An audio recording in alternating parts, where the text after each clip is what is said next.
Salut vous, j'espère que vous vous portez bien. La dernière fois, on avait déjà appris les tableaux. En bref, depuis le début, on a déjà appris les bases de la programmation en Java, juste les bases. Aujourd'hui, on va parler correctement de la PO. Vous l'aurez certainement compris depuis le début, j'utilisais le thème objet. Parce qu'en PO, c'est ce qu'on n'utilise que des objets. C'est un concept qui se base sur l'utilisation des objets. Pour ce faire, on modélise l'ensemble des attributs de cet objet-là en un modèle qu'on va appeler classe. Donc c'est simplement, si vous l'aurez constaté, depuis le début on utilisait les classes, jusque vous n'avez pas certainement fait attention. Donc aujourd'hui on va parler des classes, des packages et des objets, pour faire simple. Pour ce faire, je vais d'abord supprimer le fichier started. On va commencer. Déjà, c'est quoi un package? Un package, comme je vous l'ai dit, en réalité c'est un dossier qui va contenir des classes. Il peut aussi contenir d'autres dossiers. Donc, un package peut contenir d'autres packages pour faire simple. Donc, un package ici, ça permet d'organiser notre code suivant les grandes axes. Par exemple, ici, imaginons que vous ayez à coder, par exemple, une application qui a par exemple un backend, un front-end ou je ne sais pas quoi.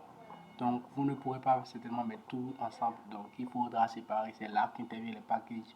Et ça permet aussi de structurer le code de sorte à ce que, pour lorsque vous aurez besoin d'une classe qui se trouve dans un package, vous aurez juste à importer le package et vous aurez les classes, les classes que vous voulez.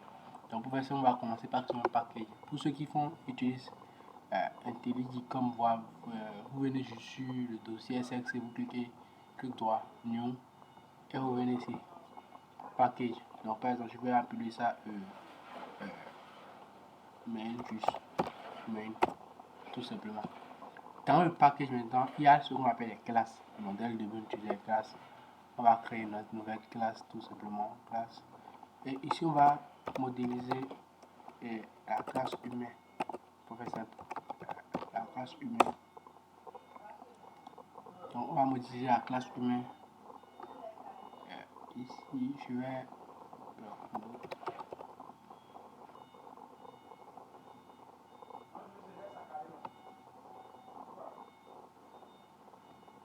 donc, je vais mettre ici, on va modéliser par exemple notre classe humaine qui aura pour attribut une caractéristique. Par exemple, on sait qu'un humain a un sexe, un humain a un âge, par exemple, un humain a un nom, un prénom, si vous voulez. Peut-être une nationalité. Nationalité. C'est ce que je l'écris bien. Voilà. Donc, c'est ce qu'on va modéliser. Pour ce faire ici maintenant, tout cela, toutes ces caractéristiques en programmation orientée objet, on va appeler ça des attributs. Donc, ce sont des trucs qui sont que notre classe qu'on définit comme caractéristiques. Pour faire simple, ici on a déjà créé notre classe humaine. Il faut savoir par exemple, le sexe, c'est quoi? Soit on est un garçon, soit on est une fille, tout simplement. Donc pour faire ça, on va utiliser un boulin. Vous aurez certainement compris, un boulin. Et quand c'est à trou, peut-être c'est un garçon, ou bien quand c'est à folle, c'est une fille, ou bien on pourrait utiliser un chat. Bon, pour mieux modéliser, je préférerais utiliser ça, un chat, tout simplement. Donc on aura un boulin. Bon, je vais utiliser un chat pour faire ça. Chat, 6. 16 tout simplement. Bon, pas défaut, disons que on met masculin, pas défaut. Maintenant, on a dit un nom, un prénom. Les deux seront des strings. String, nom, et string, prénom. Prénom. Ensuite, on a peut-être aussi string, nationalité. Nationalité. Nationalité. Et l'âge qui est un int. Âge. Pour faire simple, voilà, on a modélisé notre classe humaine avec les attributs qu'on veut. Bon, pour tester cela, je vais juste créer par exemple ici. C'est où? D'abord, je vais créer ici notre classe pour qu'on puisse utiliser notre classe humaine. Par exemple, la classe, je vais l'appeler main. Je vais l'appeler main. Je vais l'appeler main. Maintenant, il faut savoir ici, on a les attributs. Sachez qu'un attribut peut être un type primitif ou un type référencié. Peu importe, en fait. Donc ici, par exemple, notre homme va être l'attribut qu'on va utiliser tout au long de notre programme. Donc, pour faire simplement créer notre attribut et notre attribut ici humain. Donc, j'aurai humain, ici je vais l'appeler homme. Voilà, tout simplement. Comme ça. Bon, sachant qu'on est dans le main, je vous ai dit que les fonctions main n'appellent que les attributs et les méthodes main. Donc, les méthodes statiques plutôt. La méthode main n'appelle que les attributs et les méthodes qui sont aussi statiques. Donc, pour ce faire, je vais juste mettre statique ici. Donc, comme je vous l'ai dit, une fois déclaré, il faut initialiser nos attributs. Ici, pour l'initialisation, il y a ce qu'on appelle le constructeur. Le constructeur, c'est cette méthode par laquelle vous allez passer pour instancier un objet de la classe voulue. Donc ici, par exemple, lorsque, ici, par défaut, j'ai déclaré l'homme comme un objet de la classe humaine, mais je n'ai pas encore instancié. Pour ce faire, vous aurez juste à faire homme est égal à new humain. Si vous avez fait attention, j'ai bien dit que le constructeur a une méthode. Oui, vous allez me dire, bon, j'ai pas écrit la méthode dans humain, comment ça se fait que je puisse appeler la méthode ici. En réalité, par défaut, lorsque vous écrivez vos attributs et votre classe, si vous n'écrivez pas de constructeur, la JVM, la JDK vous donne un constructeur par défaut. Donc là, tout simplement, on aura un. Je vais afficher par exemple, je vais écrire une méthode publique string qui va décrire mon humain, describe, tout simplement. Donc ça va retourner return nom de point nom tout simplement.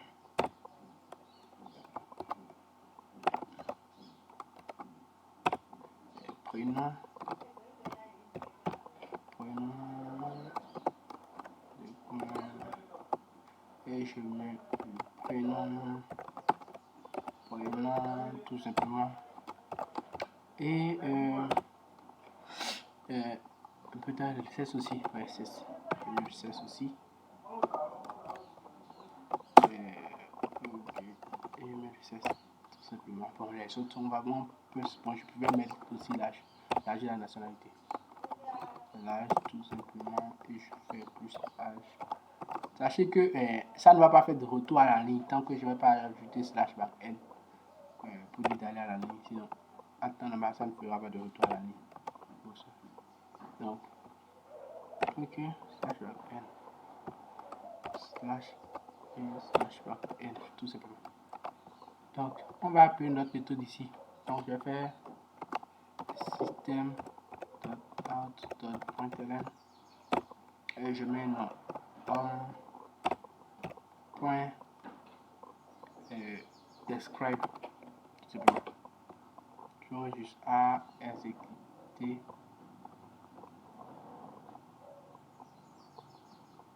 Je vais exécuter le programme et on va voir ce qui va s'afficher dans notre terminal, tout simplement.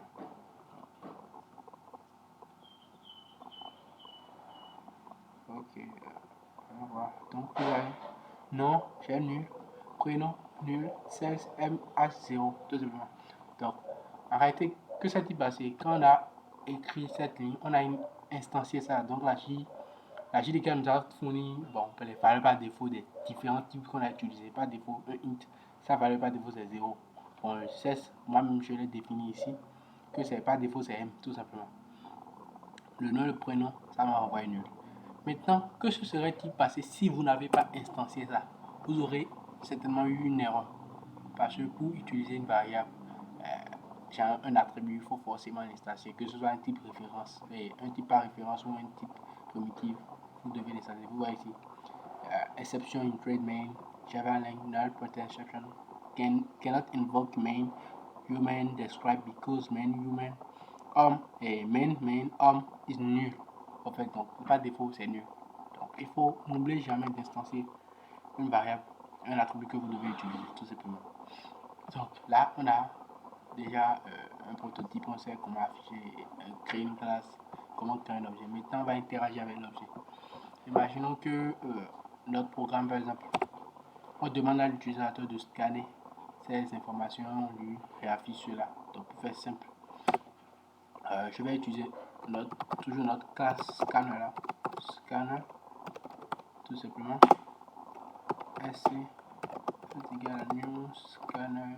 Donc, je la déclare et je l'initialise, je l'instancie. Donc, et je lui fournis l'entrée standard. Tout simplement. Voilà, ok. Donc maintenant, je vais lui dire d'entrer son nom. Je vais lui dire d'entrer son nom. System.out. Je sais quoi. .out. Ok. .println. Entrez.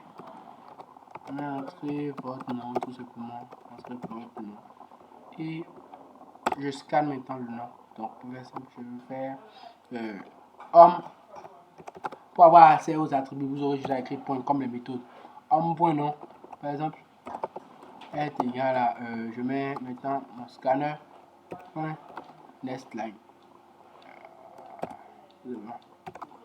Tout simplement, et je juste à, bon, je vous ai dit de fermer aussi le scanner quand vous savez que vous n'aurez plus à l'utiliser pour éviter l'infiniment. Donc, par défaut, à la fin de votre programme, Java va effacer tous les attributs que vous avez déclarés. Donc, entrez votre nom, tout simplement, je mets ban. Vous voyez que ici, ça va bien écrit. Non, ban, le prénom nul, parce qu'on ne l'a pas défini, tout simplement. Donc, pour faire simple, je vais demander encore ici, avant d'afficher, je vais écrire system.out.println. Entrez votre prénom, tout simplement. Entrez votre prénom. Entrez votre prénom. Et je scannerai le prénom. Donc, l'homme.prénom est égal à sc.nextline toujours.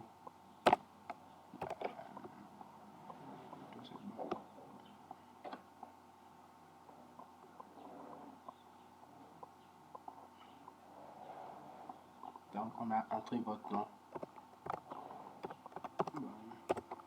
votre prénom. Ok, et vous verrez, on a nom, prénom, Gilles, 16M et A0. Donc, c'est comme ça le statut, ce que présente Java. Par défaut, Java, c'est que des classes. Donc, ici, qu'est-ce qu'on a fait? On a créé un package main. Si vous regardez correctement, bon, ici, parce que toute classe qui est dans un package a la signature du package. Donc, il y a quelque chose qui dit je suis dans ce package. Donc, ici, c'est avec ça, on écrit package et le nom du package dans lequel se trouve la classe actuelle. Donc, pour créer une classe en fonction de l'idée, vous devez juste à écrire, à faire un clic droit sur le projet, sur le dossier SRC et vous créez votre classe. Donc, c'est comme ça se présentent les classes, les packages et les objets en Java. La prochaine fois, on va parler des accesseurs, des mutateurs, communément appelés getters et setters. Donc, on va parler des accesseurs, des mutateurs et on va parler aussi de la portée des variables. Donc, je vous dis à la prochaine et j'espère que vous vous porterez bien d'ici là.